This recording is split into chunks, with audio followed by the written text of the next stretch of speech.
Welcome to Access to Perspectives Conversations, the podcast for bridging academic landscapes. At Access to Perspectives, we provide novel insights into the communication and management of research. Our goal is to equip researchers around the world with the skills and enthusiasm they need to pursue a successful career. You will get insights around the topics of scholarly reading, writing and publishing, career development, project management and research integrity, all embedded into open science practices. Learn more about our work at accesstoperspectives.org.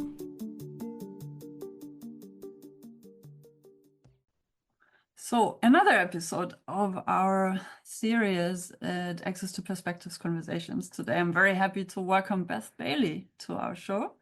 Beth is the Open Science Manager at Karger Publishers. Karger is a scholarly publisher specialized in health sciences, based in Switzerland.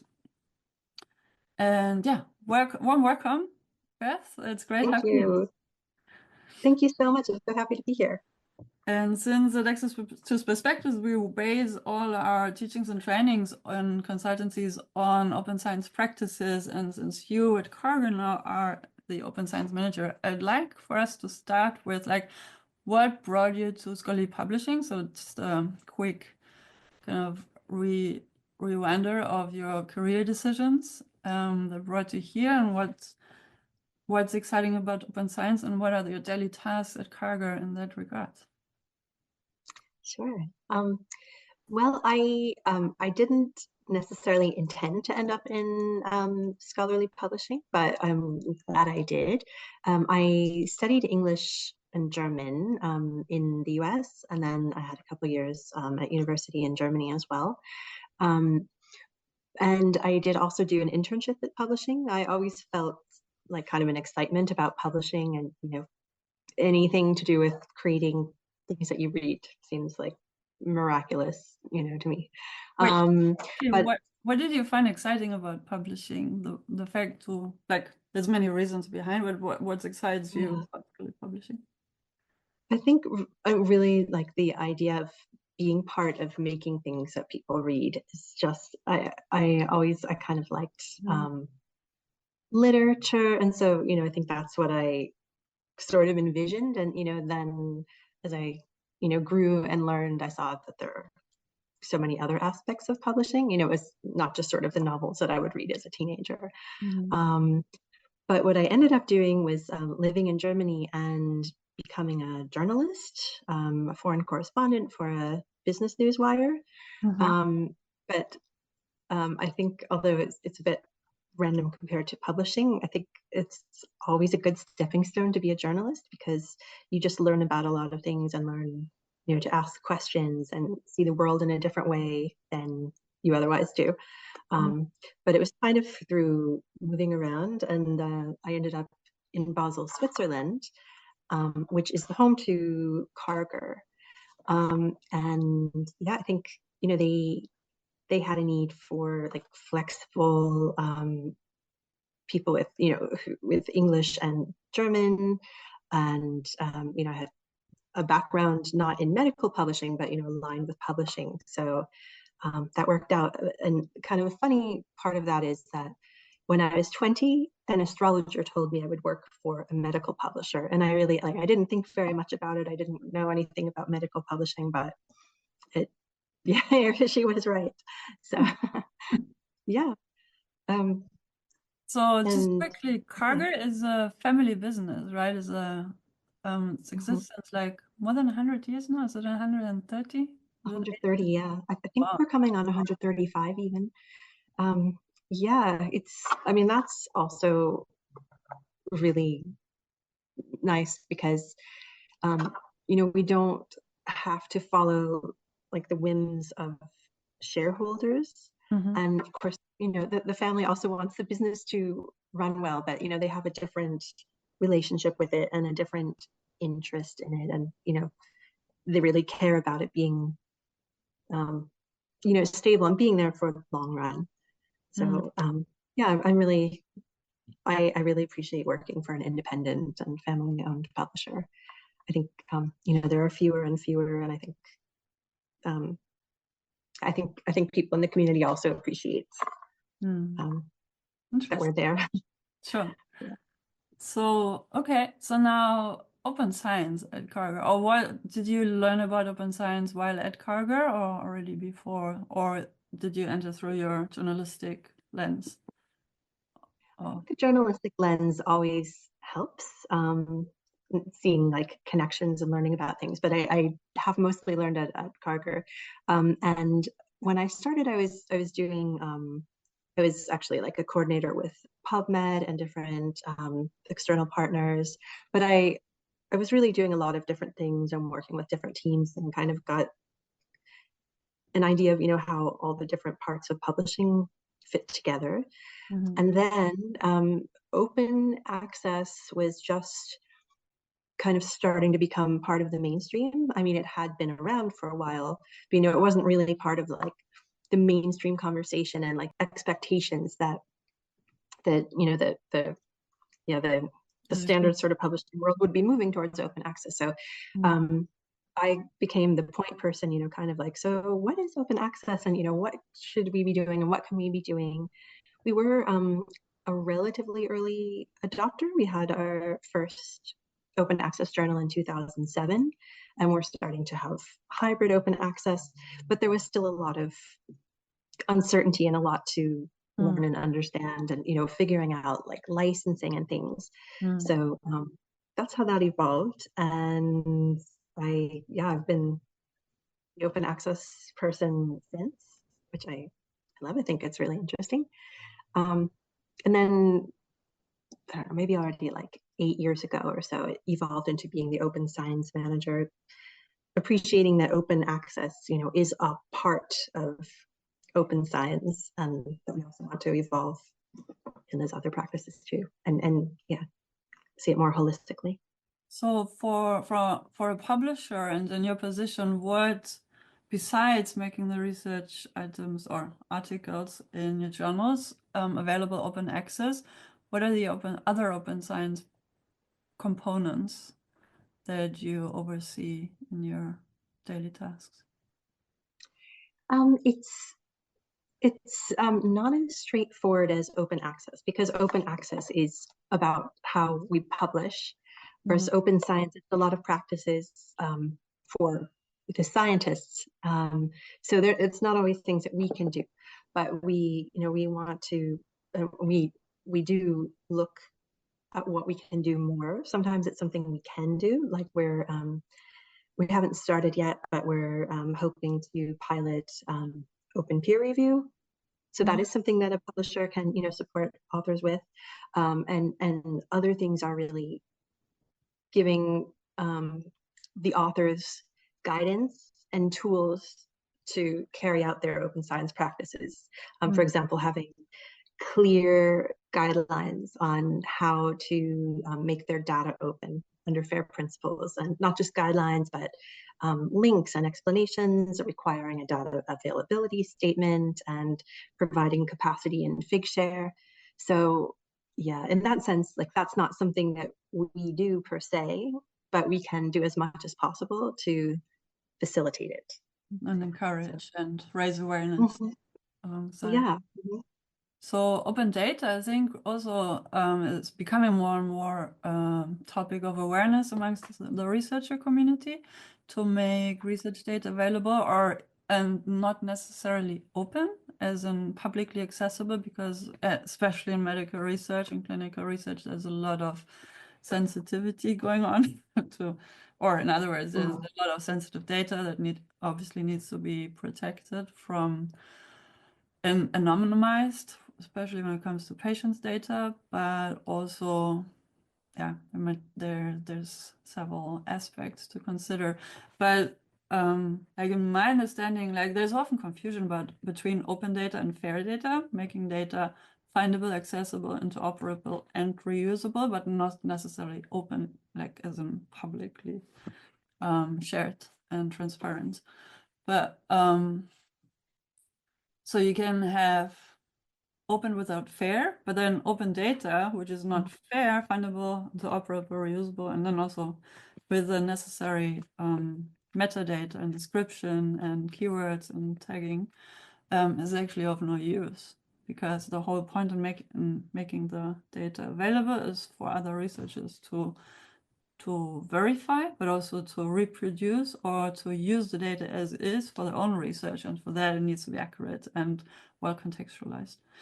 But another component, I'd be curious to hear if that's something you're also discussing, is open methodology, as in having as part of the open data record or the FAIR data record, or the data availability statement, also add information about what equipment was used, the whatever version number of the software, the name of the software, if it's open source or closed source.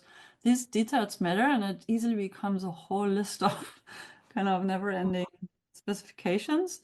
But only if these are provided is the research actually reusable and of value for the wider scientific community. Yeah, is that something you discussed at Karger and consider in your? Yes, yeah. I mean, again, that's really more on the scientist, but we consider what we can do to encourage them. So yeah, that's we do encourage them to share those, and link to protocols.io, for example. So to help them see how to do it as well. We also consider it part of our open science approach, facilitating this, that we publish different article types. So we have a couple of journals piloting registered reports, and it guarantees then, if the protocol is registered, then it guarantees that the results will be published. These types of papers, methods, protocols are not, they're not relevant for impact factors. I think that makes some journals and probably like some people involved with journals more hesitant. It's probably one of the reasons why they're not more widespread, but that is also something that we see that we can boost by supporting publishing those. Yeah, maybe just to extend a little bit on that, and I have a firm opinion about the journal impact factor, as much as it's very omnipresent, very much, but then often misused and misled for its original purpose. And as a like, correct me if I'm like, I hope I understood you right, in the sense that to provide contextual data to the research record doesn't necessarily influence the impact factor of a journal, which is based on citation metrics, meaning how many people are then citing the work in that journal within a particular publisher. And that, so the whole impact factor journal debate is actually not comparable at all, but it's still used by various assessment institutions, also like not the publishers themselves. They indicate the impact factor, but then the factor itself is being wrongfully used for research assessment, because the factor itself doesn't say anything about the quality of the research. Yes, the citation, but then also bad research is often cited as an example of we found something else kind of thing. Oh, not necessarily bad, but contradictory in any way. So it doesn't really say much about if the research is good or bad that's being presented or published. And also the ranking of a journal doesn't say anything about the quality of the journal. So in itself, because it's a self-serving measure, basically. With yeah, I think in like almost every conversation that's looking at the big picture of open science and open access, it kind of always comes back to this, to the research assessment and impact factor. It's we are signatories of DORA, and there are a lot of efforts and interest in changing this. So like the impact factor of a journal is not the basis of judging the work of a scientist and, and like setting, their career path. But it seems like an incredibly difficult thing to untangle, and it takes, it's going to take more coordinated effort. Yeah, and that's also, like you said, it's not really something publishers can do, although we can, influence a bit. Like emphasizing also that impact factor is not the only metric. It is a metric that people do need to know what it is, but there are other, ways to look at a journal and article. But yeah, I think, like the way I tend to avoid this conversation, because it's so easy to get lost in the detail, like I just did, like in trying to explain what does it actually tell you. But it is important to point out exactly that, because originally it was invented by, was he a librarian, Eugene Garfield? And it was to help, it was like designed, calculated to help libraries to decide which journals and publishers to subscribe to based on the research interests of their researchers at their institution. And then to assess, okay, what work has already been published in which journals and how is that being cited, and trying to understand, therefore, what where the researchers would then need access to that scope of articles to read, and then also have discounts or opportunities to publish in freely. So it's basically going down to the business model of a private scholarly publisher. Is that a corporate? As compared to a community-run publishing venue, which is often university presses, where the revenue is supposedly self-serving, but now in an open access world, everything is shifting and tilting. So now we're basically shuffling the cards anew. Okay, but how can we step further from here? We have a range of questions I would like us to actually tab onto, and I think we come back to the question of not necessarily why the impact factor was invented, but where we're heading now. So since Karger is specialized in medical research, can you take us back to what the original scope was? Was it to invite Europeans or Swiss authors primarily to begin with? And how is the scope of submitting authors, or of the scope of topics that are published under Karger evolved over maybe since you joined? Because that certainly also affects how the business model might adapt accordingly. Anyway, without going too much into the financials, because it's more about, well, in a way, so what kind of types of open access do we see evolve now? We're talking about open access. We come from a subscription model where university libraries subscribe, and now aiming towards open access. Now we have a dominant model of article processing charges presented to submitting authors. And that's recently shifted towards, where Karger is also one of the early adopters for subscribe to open model, where we again, now for the first time, try to liberate access to the research literature at a range of publishers to the general public. Okay, that's actually a question I was going to ask as well. Like, what was the internal discussion at Karger when it shifted from, okay, the research that is published at Karger is not now anymore available only to the scholarly community of clinical researchers, but to the widest public, like anyone has access to the internet? Does that affect your daily work also in terms of, I don't know, inquiries, readership?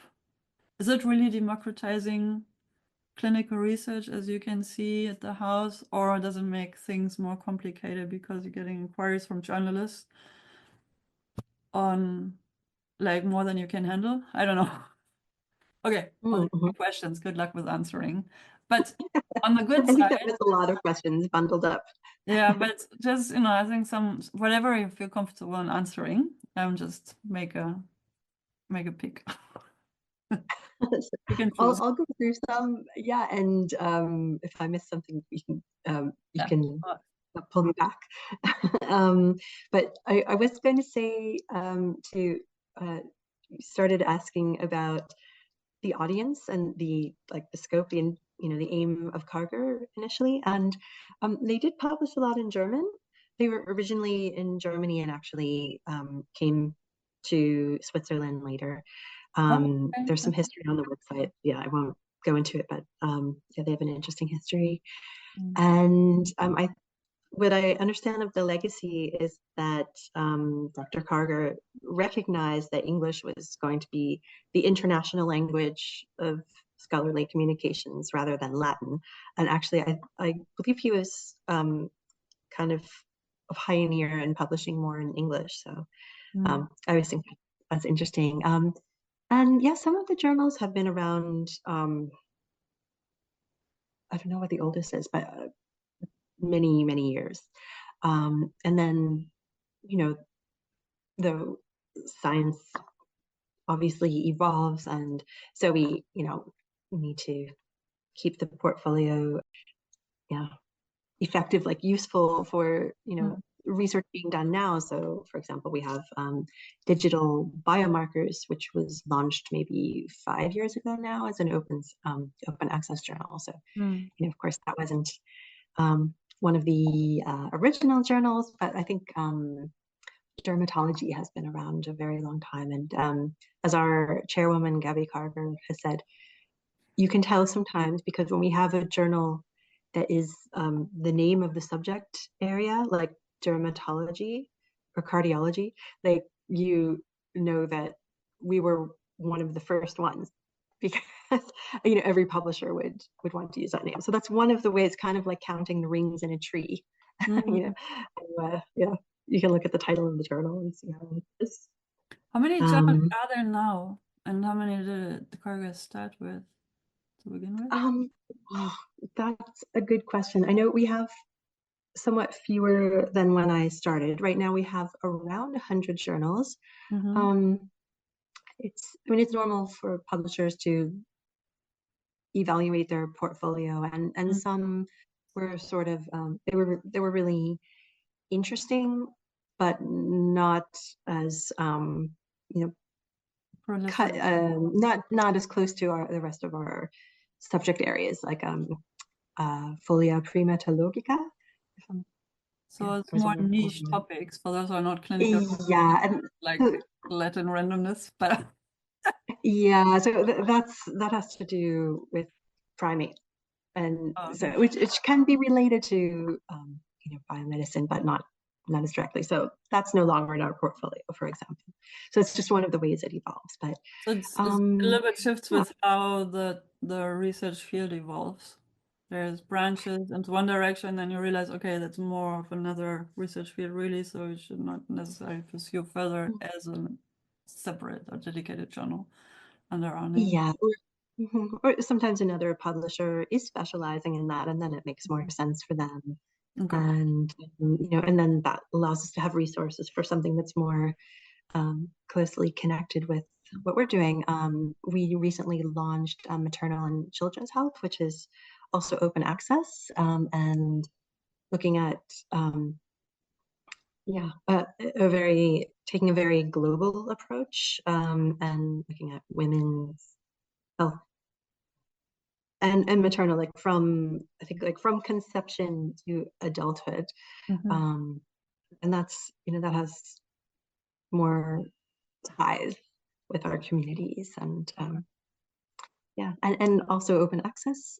I think all the journals that we have launched in the last probably 5 years are open access, and nothing is ever set in stone, but I think it's very likely that any journals we launch will be open access. We have now about a third of our portfolio is open access. well, those are the fully open access journals. Then we have the subscribe to open journals, which can go back and forth between subscription and open access. And it's also possible to publish open access in all of our other journals. They're all hybrid.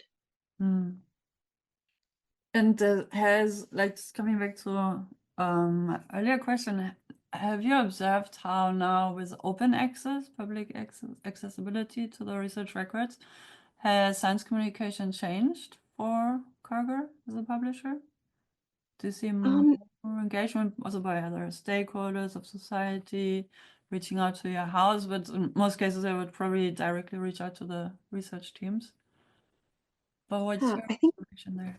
One thing is that there are not necessarily more citations in open access. There are studies that show there are, and then there are studies, I think, raising questions about that, but there is more usage. So I think that says that, the audience is wider. It's not only the specialists, but, others.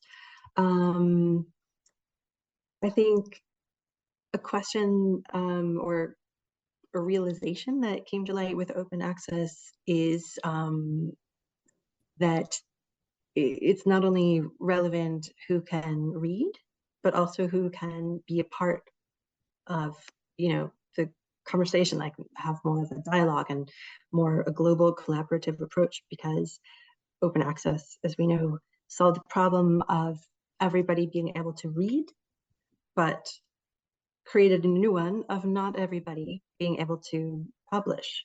So I think, that also was another facet that people looked at.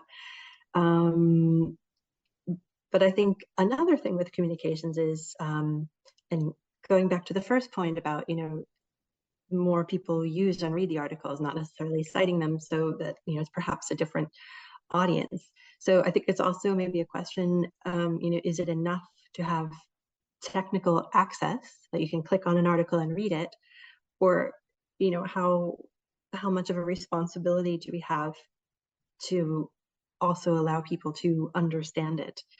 Because so many of the articles are, they're very technical, they're very complex, by specialists. And I imagine even a specialist in, a different medical field might, have stumble a bit when they're reading an article from another field. It's very, some of it is very, very specialized. So, if we want people to benefit from the access that they now have, do they also need more opportunity? Like, should it be sort of one of the essential tasks of publishing that there's also a good plain language summary, or we also have animations that boil down the essence in an understandable way. And I think that's the way that funders get their actual return on investment, and that we actually see impact, which doesn't mean just impact factor, changing the world. So there, these short videos, I think they evolved something like 10 years ago, that some publishers, as I've seen, calls for, for researchers to produce such short tutorial videos or abstracts or visual abstracts, things also. So first as a graphic or as a animated video, summary of the research, which first of all is quite it's fun to watch, but then quite an effort to generate. Especially as the researcher directly or from the publisher, where you would then also need to make sure they actually understand the research well enough to summarize it the way the researcher would still see it representing the study well. But now, is it where where now AI services have come to play that can do that? I don't know. For you, is that something that you also adopted or consider adopting? Potentially. I mean, so as far as AI goes, we're very involved in looking at opportunities and adopting it, to make our work more efficient. But I think, as you said, it must accurately represent what the scientist was saying. So I think quality control is extremely important still with AI. Maybe it always will be, but at the moment, that's a huge issue. We have a team who are experienced. They have a background in the field who work on animations, and the scientist also should confirm it before it's published. Okay, great. So but you yeah, have I'm a sure. dedicated team to help with that. That's great service. Yeah. So as you said, it's scientists already have much too much to do, and publishing is also a big task. Probably some enjoy it and some do it because they have to, and it can be very complex. So it's a lot to ask for them to take on any other tasks, really. So yeah. Unless So it's a service that we also provide. Yeah, unless they want to, while they're still researchers and they're maybe PhD or postdoc career stage. And then this might be a stepping stone to test how to do visual arts based on research for science communication purposes as part of open science, because also that is open science to make, as I said earlier in the introduction, so it's not enough to publish technical articles, but also the knowledge eventually needs to go to the practitioners, and such needs to be comprehensible by non-scientists or also researchers in other fields, as the one presented. So, because also when I was a PhD student, I think at the age of when we're mid-20 something, during the PhD, or early mid-20s, or towards the end. I think I hit 30 when I graduated. But that's Germany also, where it takes extra long compared to other countries. But where was I going with that? That's my train of thought. Anyways, but yeah, so there's all kinds of opportunities as a researcher to explore fields, like also you did, and turn to journalism. And eventually, I think it's a natural fit now to work with a scholarly publisher, having a background, not necessarily in medical clinical research, but still academia. I don't know. It's a whole other environment to work under, but it's still academic related. So yeah, visual arts, graphics, and videos as part of the publishing services that a publisher may provide, and also. So now Karger, as we mentioned before, is an early adopter also, or joined the Subscribe to Open initiative. How's that going so far? How do you see that evolving? How the discussion's going, and what's your in-house experience with Subscribe to Open? Is there anything you can already share with us? I know it's still early in the process. It's only been going on for a couple of months now, or a few. But how do you see Subscribe to Open? We actually started our pilot in 2023. So we had just 2 journals, though, which I think we wanted to start cautiously, but on the other hand, I guess as a scientist, having just 2 samples does not make the best data set for drawing conclusions. So we have added 2 more journals to the pilot this year, and in the first year, we were able to make both of the journals open access that are in the pilot. The second year, one of them was, one wasn't. Maybe we're still waiting to see. We might have to explain the Subscribe to Open model, which, as we also identify, is not straightforward definition, but the idea is actually to remove the barrier which is article processing charges. I mean, to remove the situation where submitting author will have to pay a fee to get work published. And that is because it puts quite a constraint or burden on especially under-resourced, financially resourced research teams, many of which are in Latin America, Africa, and Asia, but also Eastern Europe, also within more well-resourced countries, but not every research institution is well-resourced within high economic income countries. So therefore, we're trying to get rid of article processing charges, not going back necessarily only to the subscription model, but subscribe to openness to get library consortia, as in library mostly, or institutional consortia to commit a budget to pay a consortium of publishers, like where Karger puts in X numbers of journals, to get those costs covered. So it's basically a bilateral consortial approach of some sort. So you have a list of subscribing institutions who pay a certain amount, whatever they can afford, based on their individual budgets, and then you have a cumulative fee from a range of publishers. Yeah, well, in fact, there is at least one consortia of publishers working together like that, but we're actually doing it standalone. So some publishers are also just doing it interesting. Okay. On their own. Yeah. Okay. And that's what we're doing. We are part of the community of practice, though, which you're also part of, the Subscribe to Open community of practice. And that is collaborative, but that's not working together on the business model, but place to ask questions and about issues that come up around it, and try to support the growth of Subscribe to Open. But then it's more one publisher puts aside test journals to work with, and then but still the other approach is not one individual institution would subscribe to those journals, but instead like a community or like several institutions who commit to the model to try it for a year or two. I mean, yes and no. In a way, Awesome. it is collective like that.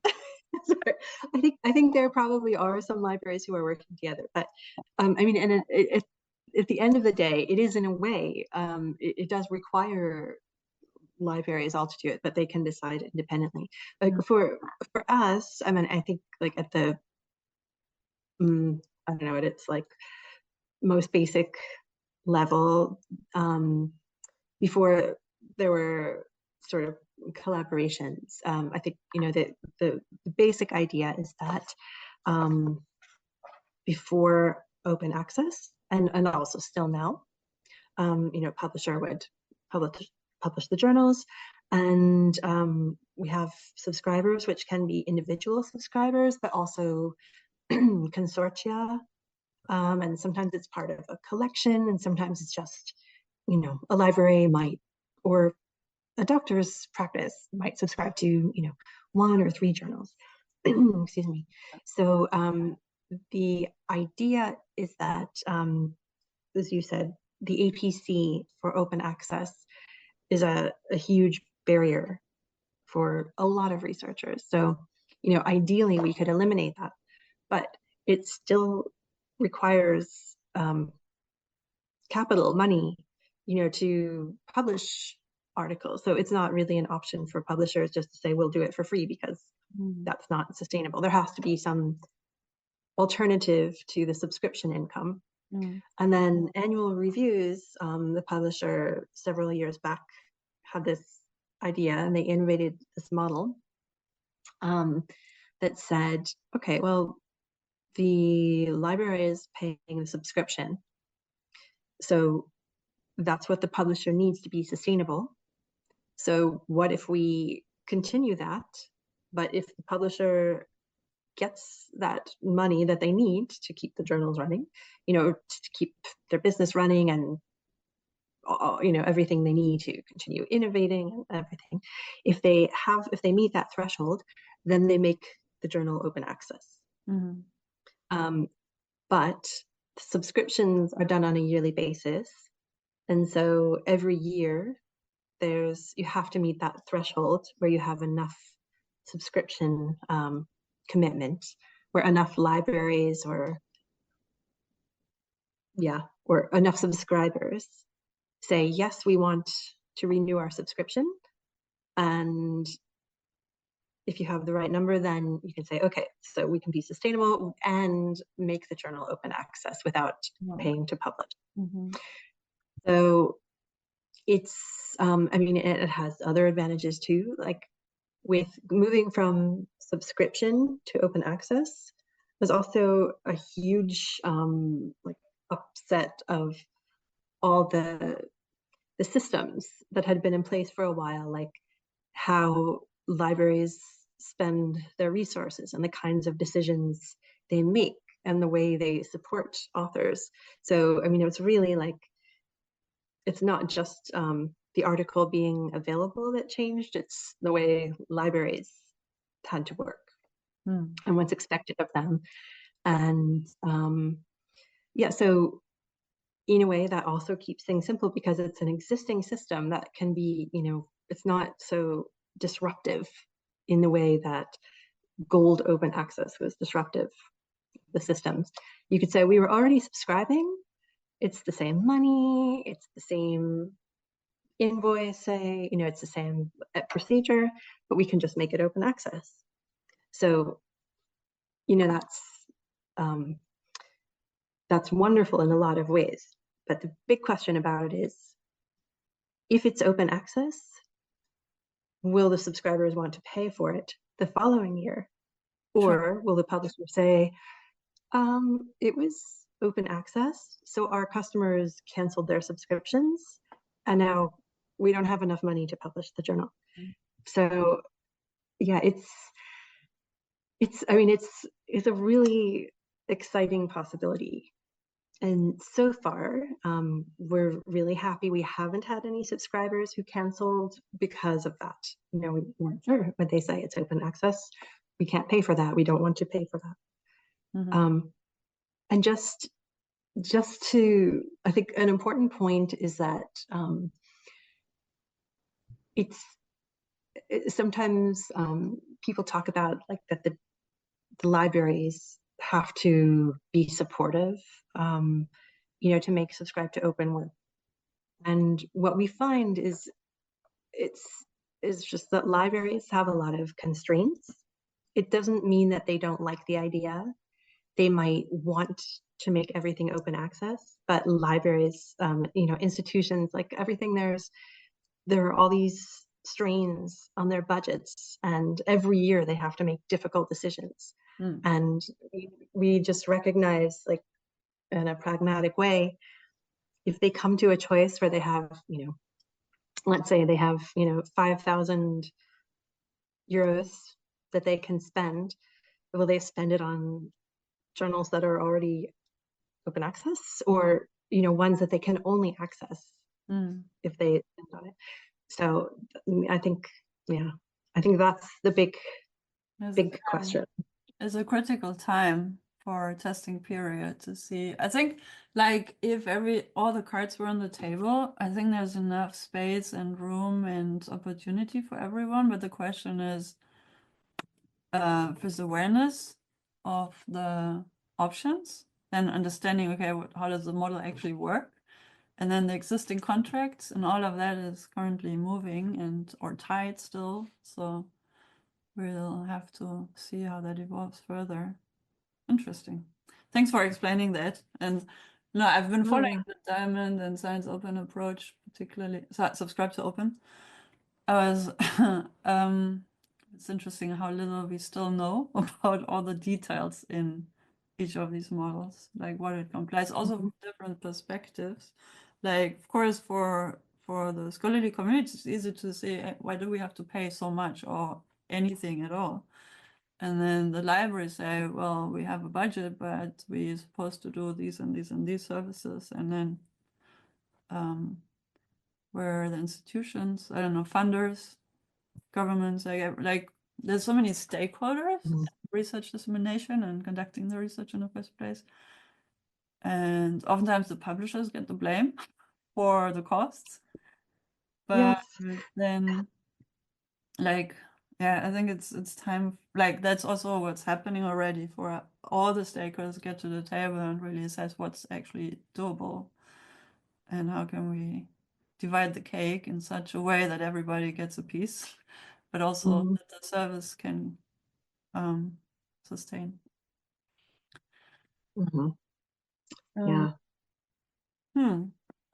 Okay, so the short answer is, well, it's interesting, we'll see. Basically, to summarize, I'll subscribe to Open Going for you. Thanks for elaborating. And Sure, yeah. so now, okay, I think that also answered the question, like diamond open access, is that an option? I think the answer here is also like if we find a way for institutions to put aside a budget that is predictable for the service providers, but also for the paying institutions, meaning they also need to have funding available in the long run, which many institutions don't. Yeah, I think that's probably in that regard the biggest challenge. We do have some diamond open access journals. We call them partner publications. Not a large number, but I mean the way we see things, there is not one solution to open access now. Partly because different parts of the world have very different needs and concerns and priorities. So it's, I think the best we can do is to try different models and see what will work, but also ones that so we have options for different communities. So if somebody doesn't have funding, we do have a waiver program for APCs, but we also have our Diamond Open Access partner publications. And yeah, as you said, the future is uncertain if you don't know what the funding is, and that's not the kind of stability you want for like a journal. Also should have a community, and that's difficult if you don't know where it will be in a few years. But one advantage of those over, or a difference between Subscribe to Open and the Diamond Open Access journals, they're the same in that they both allow everyone to read and also everyone to publish without paying. With Subscribe to Open, though, the decision is made year by year. And that means on a practical level, like something that we've been trying to work out is also you can't tell authors when they submit that it will definitely be open access or not the following year. So there's some issues like that, whereas Diamond is what it is every year. So there's a certain kind of clarity to that consistency. Yeah.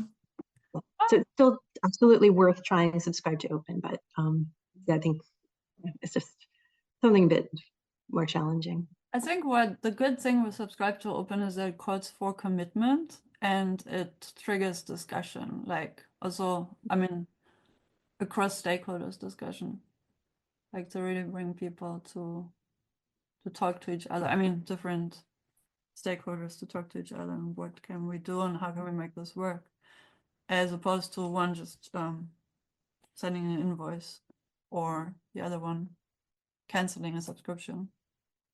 The Subscribe to Open is not an effort to actually, I mean, it's a model. So let's see how it goes further. So there's opportunities and weaknesses that are inbuilt, but that are also, well, part of the realities we live in. A big component of our work at Access to Perspective is global research equity. And as a publisher, you are, for once, you also mentioned that you have a waiver program to reduce or remove APCs for those who can't afford to pay, but still would very much appreciate the work to be openly accessible.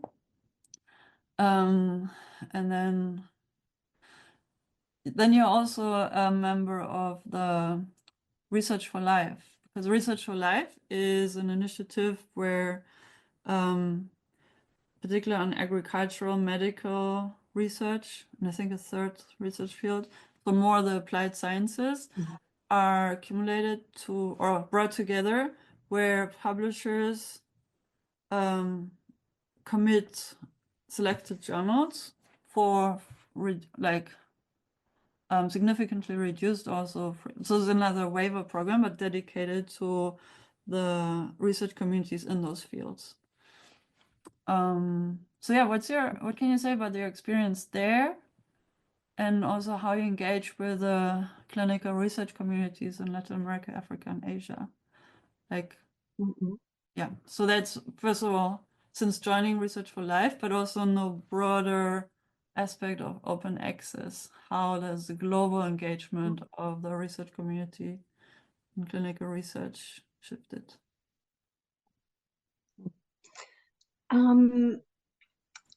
For Research for Life, it is similar to the APC waivers, but it's like from the other end, it gives access to the subscription content. So I think, and it existed before open access, I think, was, it's like, I use the word mainstream. I don't know if that's the best word, but where it's like really an established big part of publishing. So it pre-existed that, but a lot of research is still behind a paywall. So I think it's very complementary. I think also particular medical research, because it's applied resonance, and maybe, I think there's also political reasoning or discipline-specific reasoning. Oh, there's also a lot of clinical research out there. So there's also that, and agricultural research. But then to advance those fields in Latin America, Asia, and Africa, it's like there was, of course, an urgency to make the research literature accessible. So yeah, the subscription works. But then also the portfolio now also entails open access articles. But yeah, the reduced fee or the free access approach to Research for Life is meant, or originally was purposed for the subscription, the paywall articles. Yeah. So that's still important. There is still a lot that is subscription based. So yeah, as I said, I think it's very complementary. I think, there's a lot of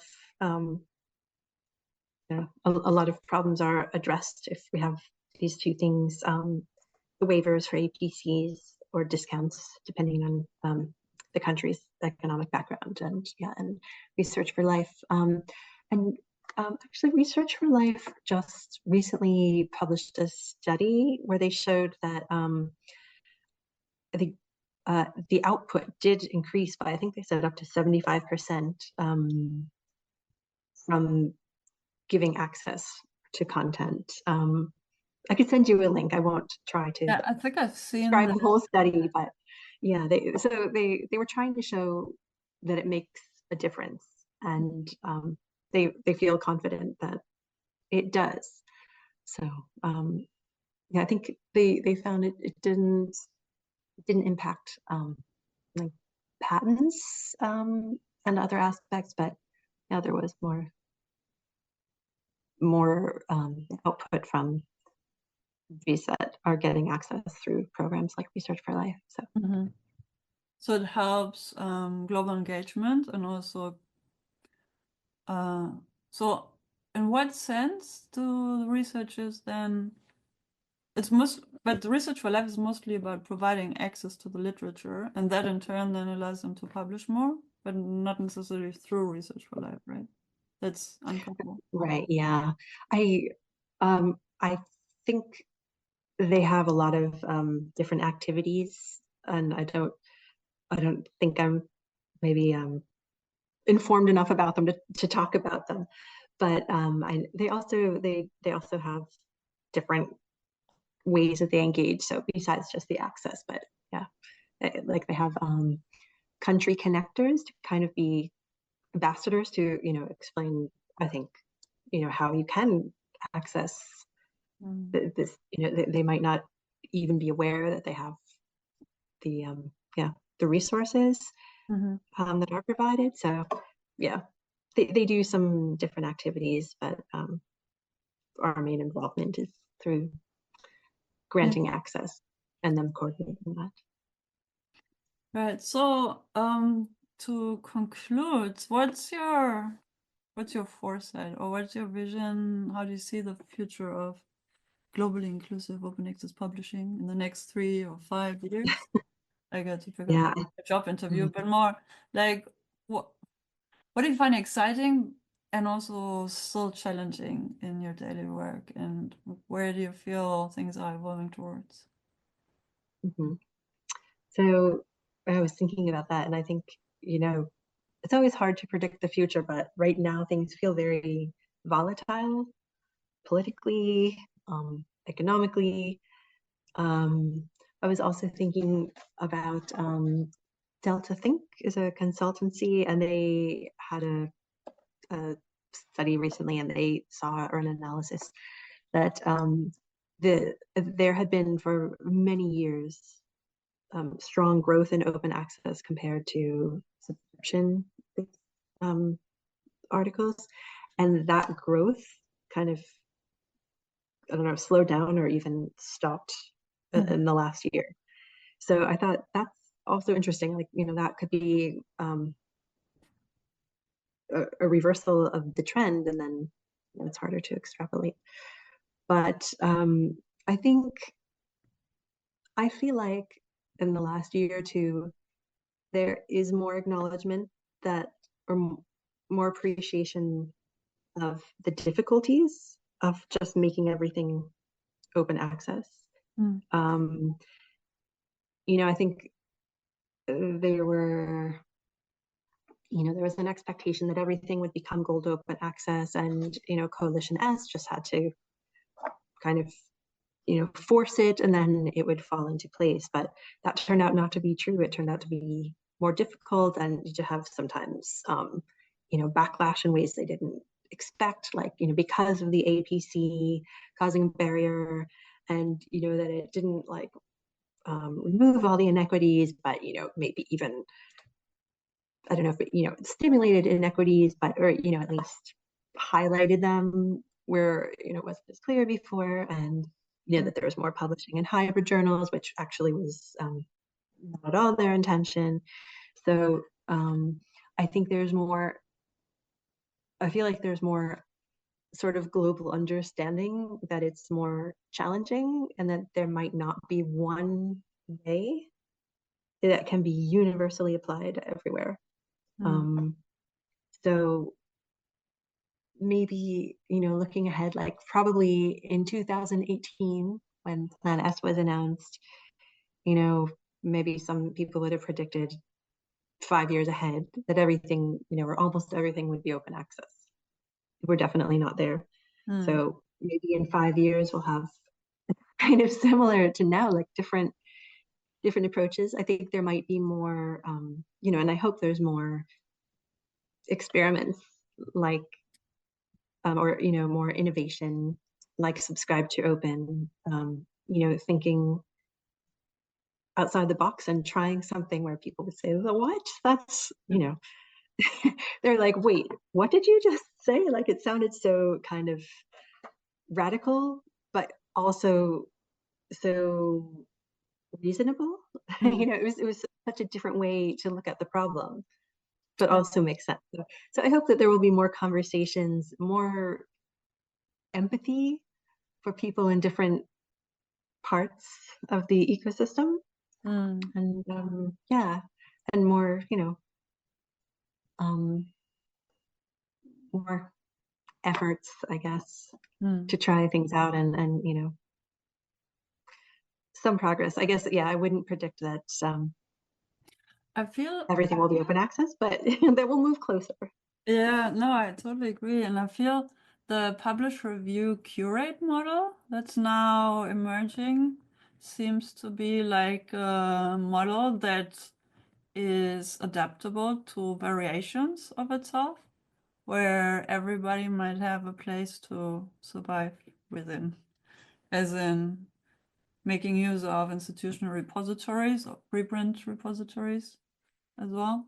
So both. So those who are actually hosted at research institutions where researchers submit their work, which then can be reviewed either by the researcher community, also by publishing houses or editorial teams at journals, to be considered to be formally published with all the added value that a publisher provides. That then would come as a cost. But I feel like currently there's so many models where there's a rising concern about research quality and who's assessing what at what stage and why. So there's that, and I get it. Like first I was like not too long ago I was a big advocate for preprint publishing, because like what the heck, APCs like also library subscription is so costly. And then particularly working with Africa Archive and seeing how difficult it is for African scholars to get their work published in Western journals, I was like, why even bother if you can just share your work in a preprint repository? But then, of course, there's all that with quality assurance, also standards, also interoperability for discoverability, and all of which takes in a lot of money to get going, which we're painfully but also excitingly experiencing with building and evolving Africa Archive as a service. And now we're currently setting up like overlay journals, which like to build the publishing workflow on the repository. But then again, not every research is to be made available as a preprint, as a author's manuscript, because sensitivity of the data, or industrial research, because that tends to be highly competitive, and also for not only for bad reasons, but in certain ways also for good reasons. Or when it's highly dedicated research in a niche area, there's not even a added value to make that necessarily publicly available. Maybe it's good enough to just have the metadata. So all of that, but also a repository can also host items and not make them publicly available. So there's also that option. Anyways, but then, so that might be something we will see more of, is what my gut feeling for the moment. And I'm excited about that, but also given the experiences and all these other first exciting approaches we took and then turned out like, not so easy after all. We'll see. But I just hope we'll be able to manage the complexity and have clear cuts, I mean, as clear cut as can be, models that are easy to differentiate, so that a researcher can make an informed decision of how to disseminate their research and how to archive it for reuse, and to make it accessible to the practitioners if it's intended for the benefits of the society and our environment. So all of that, yeah, there's a question I often ask: why do we do research in the first place, and how can research dissemination help achieve that? Like the system that we currently have is to get it published, and that's the end of the story. And then we have already have a massive list of research literature out there, which now everybody can see. But how can we make sense of that? Like, what's the turnaround with all the effort? You know, that's something AI can also help with, is sorting and, you know, finding the connections between different outputs. But yeah, I mean, it's an interesting fundamental question. Why are we doing is it good that there's so much more than there ever was? You know, I don't think it's a yes or no answer, but depends what you look at. But I mean, this whole evolution in nature also goes. There's a lot of production to then fine tune and cut down through the noise, and to create value. It's how diamonds are made. Like, because they have a lot of dust, and then once it settles, you apply pressure, and then you have something nice and sparkly. Anyways, yeah, so we're here to witness how it goes further. Thank you so much for joining us, for sharing your insights, and all the best for your current and future work at Karger and in your personal life. Thank you. Thank you so much. I wish you all the best with everything too. And thank you so much for the invitation. And it was really interesting talking with you and the other things. I mean, I can talk about it. So yeah, it's been great. So thank you. Thanks for joining us to listen to this episode.